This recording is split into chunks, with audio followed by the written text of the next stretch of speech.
আসসালামু আলাইকুম সবাইকে, কী অবস্থা? অনেকদিন পর আবার। প্রথমে সবাইকে ধন্যবাদ এবং ডক্টর ইউনূসের সরকারকে ধন্যবাদ একটা সুন্দর নির্বাচন উপহার দেওয়ার জন্য। কারণ একটা সুষ্ঠু সুন্দর নির্বাচন উপহার উনি দিচ্ছেন, এটা মানতেই হবে। কারণ আমরা বিগত দিনের যে নির্বাচনগুলো হয়েছে সেগুলোতে যদি দেখি, মেলা গ্যাঞ্জাম হয়েছে, মারামারি হয়েছে, খুনাখুনি হয়েছে, কেন্দ্র দখল, জাল ভোট প্রচুর ঘটনা ঘটছে। তো এই নির্বাচনের তুলনামূলক সেরকম বড় বৃহত্তর কোনো ঘটনা ঘটে নাই, গুজব ছাড়া। তো স্পেশালি ধন্যবাদ রাজনৈতিক দলের নেতাকর্মী, শুভাকাঙ্ক্ষী বা সরকার, সেনাবাহিনী সবাইকে। তো আমরা আজকে যে বিষয়টা নিয়ে আলোচনা করব, আমি যখন ভিডিওটা করতেছি তার ঠিক কিছুক্ষণ পরে, মানে ঘন্টা হয়তো বা 10-12 পরেই বাংলাদেশের নতুন সরকার শপথ গ্রহণ করবে। যদিও তার আগে সম্ভাব্য প্রধানমন্ত্রী যিনি হবেন তিনি হচ্ছে বিরোধী দলের প্রত্যেক নেতার সাথেই দেখা করছেন এবং বিরোধী দলের প্রত্যেক নেতার সাথেই সৌজন্য সাক্ষাৎ করছেন, যেটা বাংলাদেশের ইতিহাসে প্রথম। এবং নতুন বাংলাদেশে আরেকটা জিনিস হতে যাচ্ছে, সেটা হচ্ছে খোলা আকাশের নিচে এমপি এবং মন্ত্রীদের শপথ গ্রহণ। সো নতুন বাংলাদেশে আমরা অনেক কিছু নতুন দেখতে পাবো, সেই আশাবাদ ব্যক্ত করতেই পারি। তো আজকের ভিডিওকে আমরা 3টা ভাগে ভাগ করব। একটা হচ্ছে নতুন সরকারের চ্যালেঞ্জ, দ্বিতীয় হচ্ছে ছায়া মন্ত্রণালয়, তৃতীয় হচ্ছে free advice for political party, মানে রাজনৈতিক দলগুলোর জন্য ফ্রি অ্যাডভাইস।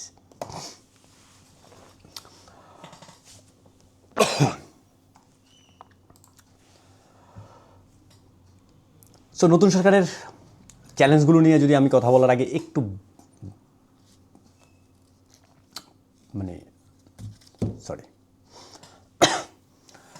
নতুন সরকারের যেই চ্যালেঞ্জ আছে সেই চ্যালেঞ্জ নিয়ে কথা বলার আগে আমরা যদি একটু পুরনো দিনে ফিরে যাই, সেটা হচ্ছে 1994 সাল 1994 সালের 22শে জানুয়ারি লন্ডনে অনুষ্ঠিত ব্রিটেন বাংলাদেশ চেম্বার অফ কমার্সের উদ্যোগে আয়োজিত এক সভায় ব্যাংক অফ ইংল্যান্ডের যে গভর্নর ছিলেন এডি জর্জ, তিনি তৎকালীন অর্থমন্ত্রী সাইফুর রহমানের বলছিলেন যে আপনারা যেভাবে মূল্যস্ফীতি 4.7 থেকে 1.3 নামায় আনছেন, সেটা আমরা ব্রিটেনে পারি নাই। প্রশংসাস্বরূপ বাক্য। দ্বিতীয় 1994 সাল 25শে মে ওয়াশিংটন টাইমস বেগম খালেদা জিয়াকে উদ্ধৃতি করে বলছিলেন যে বেগম খালেদা জিয়ার সংস্কারপন্থী যে সরকার, সেই সরকারের অধীনে বাংলাদেশ একটি দ্রুত অর্থনৈতিক প্রবৃদ্ধির যুগে প্রবেশ করতেছে, যার কারণ হচ্ছে নিয়ন্ত্রিত অর্থনীতি, বৈদেশিক বাণিজ্য এবং বিনিয়োগমুখী বাজারের উপর গুরুত্ব আরোপ করার কারণে। এবং ওই সময় বাংলাদেশের জনপ্রিয় কথাসাহিত্যিক হুমায়ুন আহমেদকে যখন প্রশ্ন করা হয়েছিল, যে ওনার কাছ থেকে জানতে চাওয়া হয়েছিল যে মানে সে সময় বাংলাদেশের ভবিষ্যৎ নিয়ে, দেশের ভবিষ্যৎ, তখন তিনি বলছিলেন যে বাংলাদেশের ভবিষ্যৎ অনেক উজ্জ্বল।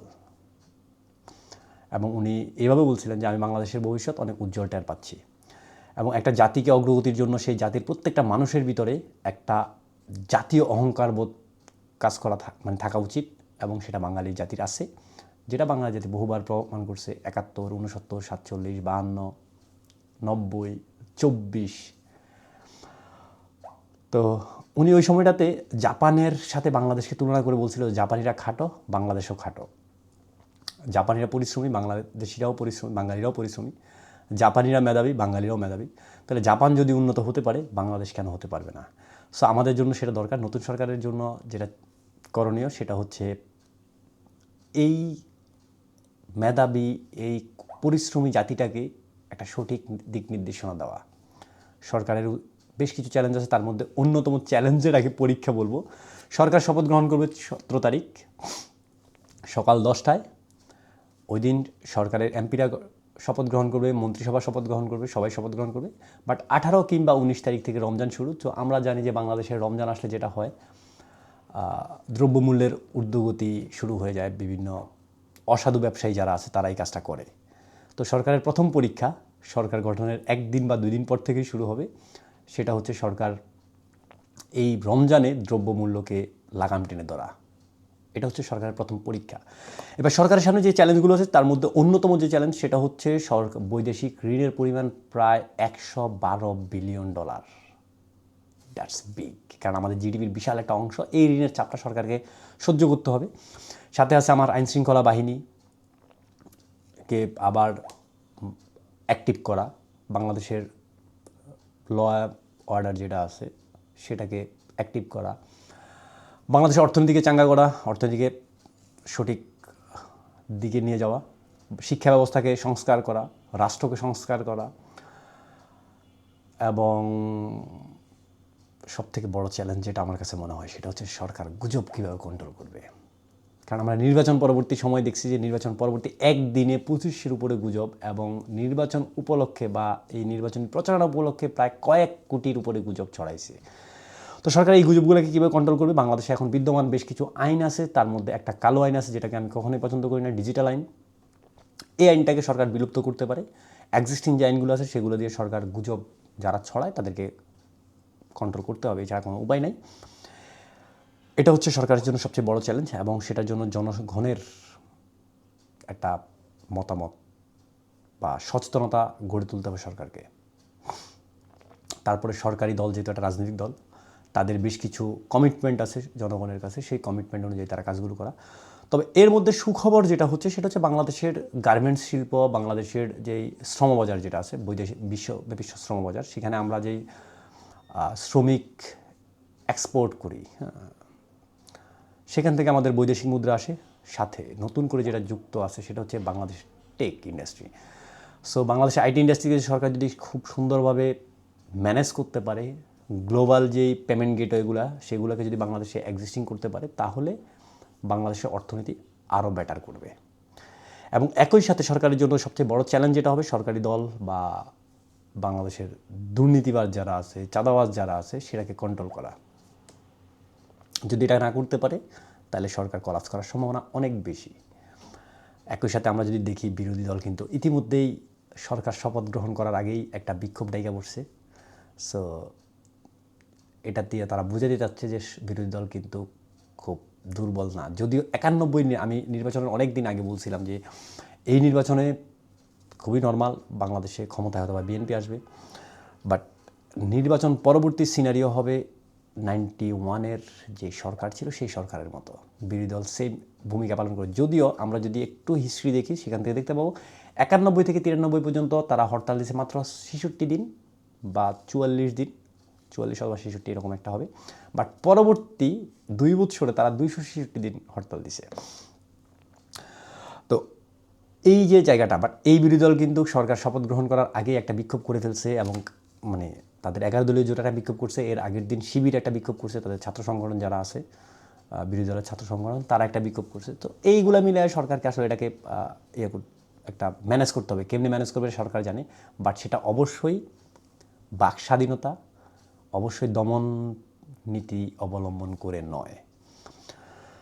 নির্বাচন উপলক্ষে এর মাঝে একটু বলে রাখি, নির্বাচন উপলক্ষে আমি হয়তো সরকারকে সাপোর্ট করে, মানে বিএনপিকে সাপোর্ট করে, কারণ যেহেতু আমি বিএনপির একজন শুভাকাঙ্ক্ষী বা বলতে পারেন বাংলাদেশের দালাল, সেই কারণে বেশ কিছু গুজবকে কাউন্টার দিতে গিয়ে প্রচুর ফেসবুকে পোস্ট করছি। সেখান থেকে আমি চলে ব্যাক টু মাই প্যাভিলিয়ন, আমি আবার সরকারের সমালোচনায় চলে আসছি, কারণ ক্ষমতাকে প্রশ্ন করতে আমার পছন্দ হয়।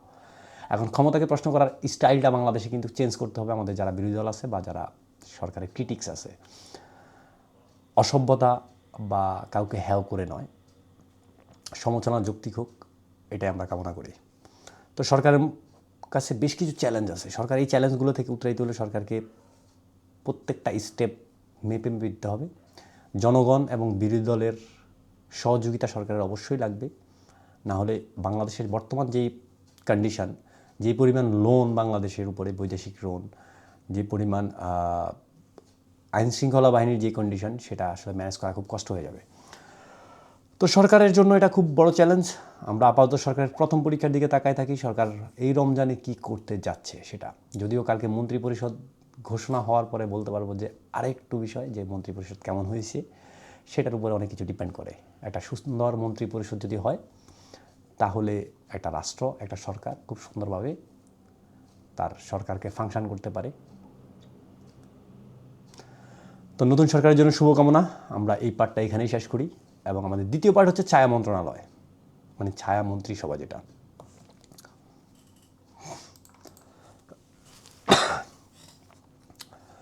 দেখেন ছায়ামন্ত্রিসভা কি এই সময় বা শ্যাডো ক্যাবিনেট যেটাকে বলা হয় সেটা কি, আমরা বাংলাদেশে এই শব্দগুলো হয়তো বা একটু নতুন শুনতে পাবো, কারণ এই শব্দগুলোর সাথে আমাদের বাংলাদেশ খুব বেশি পরিচিত না। এটা পৃথিবীর উদারপন্থী গণতন্ত্র যেখানে চলে, যেখানে ডেমোক্রেসির সব থেকে বেশি প্র্যাকটিস হয়, সেখানে ছায়া ক্যাবিনেট বা ছায়া মন্ত্রিসভা প্রচলিত আছে।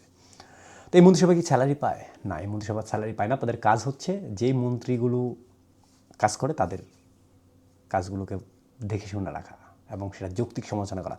যদিও বাংলাদেশের একটা খুব কমন থিওরি আছে, আমরা যারা বিরোধী দল, মানে যদি ওখানে যারা বিরোধী দল তারা মনে করি যে সরকারের বিরোধিতা করাই আমাদের কাজ। আসলে সরকারের যৌক্তিক বিরোধিতা করা হচ্ছে বিরোধী দলের কাজ, যেটা রাষ্ট্র এবং জনগণের কল্যাণে কাজ হবে।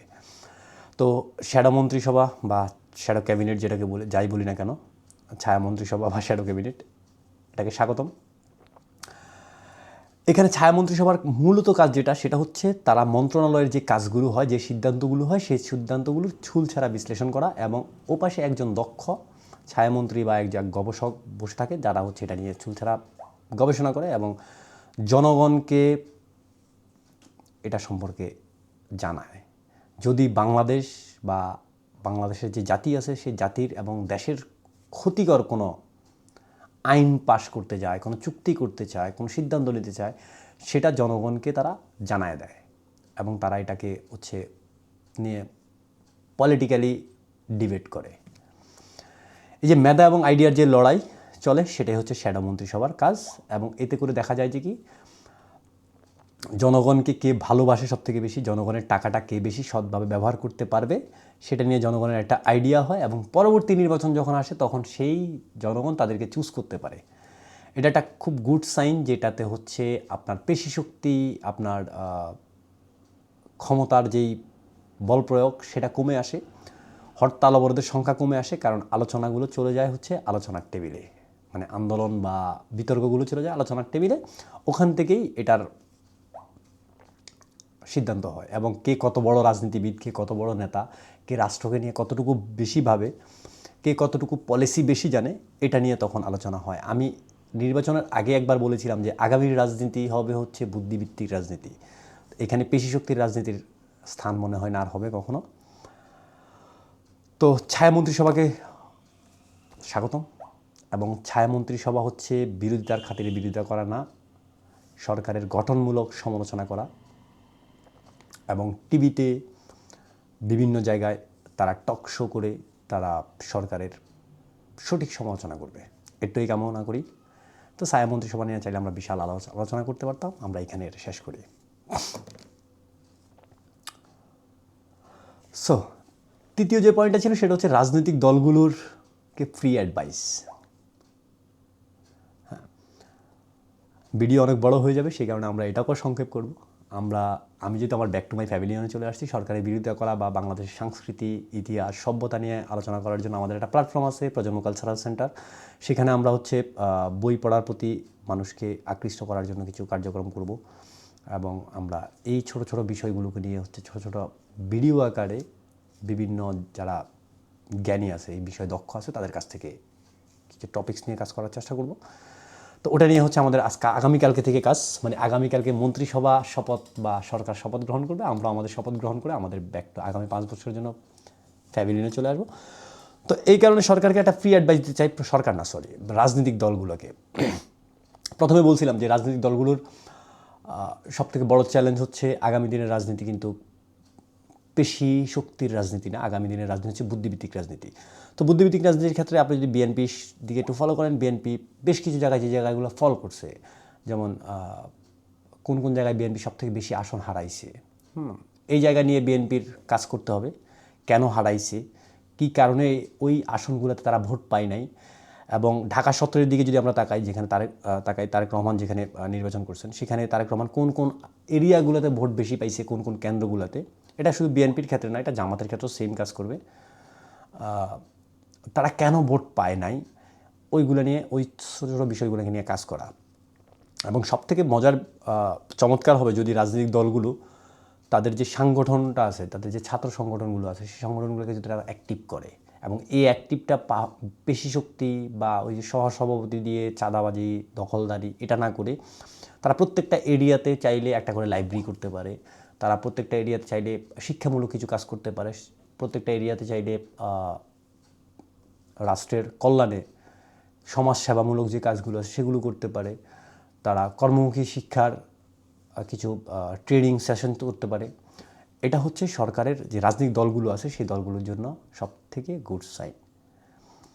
তো আমার মনে হয় রাজনৈতিক যে দলগুলো আছে তারা হচ্ছে এই জিনিসটাকে খুব সবচেয়ে বেশি প্রাধান্য দিবে। এবং এই নির্বাচনে আমরা কিছু জিনিস দেখছি, সেটা হচ্ছে রাজনৈতিক দলগুলো, বাংলাদেশে বিদ্যমান যে রাজনৈতিক দলগুলো আছে তারা হচ্ছে সেই পুরানো যে ন্যারেটিভগুলো আছে সেই ন্যারেটিভগুলোকে নিয়েই তারা মুভিং করতেছে। যেমন বিএনপিকে যদি দেখি, বিএনপি হচ্ছে জামাতকে সেই পুরানো ট্যাগিংয়ের যে জায়গাটা আছে, যে যুদ্ধাপরাধী, তারপরে হচ্ছে কি বলে তারা রাজাকার, এই টাইপের ট্যাগিং, রক কাটা, এই টাইপের ট্যাগিংগুলো নিয়ে আসছে, রাইট? তো এইখান থেকে নতুন কোনো কিছু তৈরি করতে হবে, পুরানো ট্যাগিং এখন আর চলে না। আর বাংলাদেশ একমাত্র দেশ যেখানে হচ্ছে খুব দুঃখজনক বিষয়, পৃথিবীর অনেক দেশ স্বাধীন হয়েছে, বাংলাদেশে একমাত্র দেশ যেখানে হচ্ছে আমরা 54 বছর পরে এসে স্বাধীনতাকে নিয়ে প্রশ্নবিদ্ধ করে ফেলি। দেখেন, বাংলাদেশের স্বাধীনতা নিয়ে প্রশ্নবিদ্ধ করার কোনো জায়গা নেই, এটা কোনো মানে স্পেস নাই এখানে, পৃথিবীর কোনো দেশে আপনি এটা দেখবেন না। স্বাধীনতা ইজ স্বাধীনতা। তো আমরা 54 বছর পরে এখনও স্বাধীনতার কোনো স্পেসিফিক দলিল বা স্পেসিফিক একটা ভিত্তি তৈরি করতে পারি নাই। এটা হচ্ছে আমরা স্বাধীনতাটাকে রাজনৈতিক হাতিয়ার হিসেবে ব্যবহার করছি প্রত্যেকটা দল। তো এটা না করে ওই জায়গাটাতে একটা স্বাধীনতাকে একটা মিডল সেন্টারে রেখে এটাকে নিয়ে কাজ মানে স্বাধীনতার যেই যদি মুক্তিযুদ্ধ মন্ত্রণালয় করেন সেই মন্ত্রণালয়ের অধীনে বা সাংস্কৃতিক মন্ত্রণালয়ের অধীনে এটাকে নিয়ে কাজ করা হোক। বাট রাজনৈতিক দলগুলোর নতুন ন্যারেটিভ তৈরি করতে হবে। যেমন বিএনপিকে যদি আমি বলি, বিএনপির একটা দক্ষ আইটি টিম করতে হবে, যারা হচ্ছে এই যে গুজব, সেই গুজবের কাউন্টার দিতে পারে। কাউন্টার হুমকি না, কাউন্টারটা এটা এরকম না যে পোস্ট ডিলিট করে দাও নাহলে সমস্যা হবে, এরকম না। কাউন্টারটা হচ্ছে সে যখন গুজবটা ছড়াবে সেটার সঠিক তথ্য, সঠিক ব্যাখ্যা এবং হিস্ট্রিক্যালি যে ব্যাখ্যা আছে সেই ব্যাখ্যাটা সামনে তুলে আনা এবং সেটা মানুষের সামনে প্রকাশ করা। সেম দ্যাট জামাতের ক্ষেত্র। তো পুরানো ন্যারেটিভগুলো থেকে সরে এসে রাজনৈতিক দলগুলো নতুন নতুন ন্যারেটিভ তৈরি করতে হবে। সেটার জন্য তাদের রাজনৈতিক দলগুলোর যে বিষয়গুলো দরকার সেটা হচ্ছে একটা দক্ষ আইটি টিম, দক্ষ প্রচার টিম এবং দক্ষ সাংস্কৃতিক টিম, যারা কবি, সাহিত্যিক, ফিল্ম মেকার, এই টাইপের মানুষগুলো। কারণ যারা হচ্ছে এটাকে প্রচার করবে। এটা যদি না করতে পারে তাহলে সরকার বলেন বা রাজনৈতিক দলগুলো বলেন কলাপস করবে। একটা নির্দিষ্ট টাইম পরে তাদেরকে হারাই যেতে হবে, সময়ের সাথে তাদেরকে আপগ্রেড করতে হবে। তো এটা হচ্ছে রাজনৈতিক দলগুলোর সাথে জন্য ফ্রি অ্যাডভাইস। চাঁদাবাজি, দখলদারিত্ব, পেশিশক্তির বড়াই এটা না করে রাজনৈতিক দলগুলো বুদ্ধিভিত্তিক রাজনীতিতে আসুক, টকশোতে আসুক, হিস্ট্রি নিয়ে আলোচনা করুক। That's a good side. আমার খুব একটা স্বপ্ন বাংলাদেশের রাজনৈতিক দল বা রাজনৈতিক দলের নেতারা মানে দীর্ঘ সময় ধরে আলোচনা করতেছে, দীর্ঘ সময় ধরে তারা টকশো করতেছে, কেউ কাউকে গালি দিচ্ছে না। যেমন আমি গতকালকে, আমার কাছে খুব খারাপ লাগছে, গতকালকে 11 দলীয় জোটের এখানে একজন ভদ্রলোক ছিলেন, ওনার নাম কি প্রধান জানি, রাশেদ প্রধান। ওনার ব্যবহার আমার কখনোই আগে থেকেও ভালো লাগে না, কারণ হচ্ছে উনি আসলে সরাসরি কিছু মানুষকে ব্যক্তি আক্রমণ করে।